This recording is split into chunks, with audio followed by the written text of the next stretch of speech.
Mapagpalang araw po sa lahat po ng mga manonood, lalong-lalo na po sa ating mga SSS members at pensioners. Welcome po sa ating YouTube channel.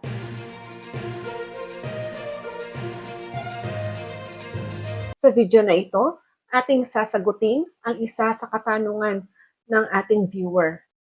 Good morning, ask ko lang po kung kailan po open yung SSS at saang branch po. Salamat.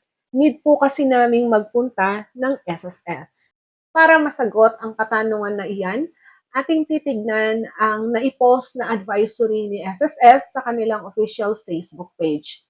According po sa advisory na naipost ni SSS sa kanilang official Facebook page, ang resume ng kanilang offices o services ay sa January 5, 2026. Sa Lunes po, bukas. So sa mga SSS pensioners po na dapat mag-comply ng AKOP sa buwan ng January, pwede na po kayong mag-comply ng AKOP sa SSS.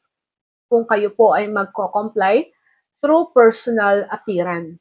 Sa mga SSS members naman na may transaction sa SSS na kailangan pong gawin sa mismong SSS branch, pwede na din po kayong pumunta sa SSS. Take note lang po, wala na pong SSS code na pinapatupad sa SSS. Pwede na po yung walk-in.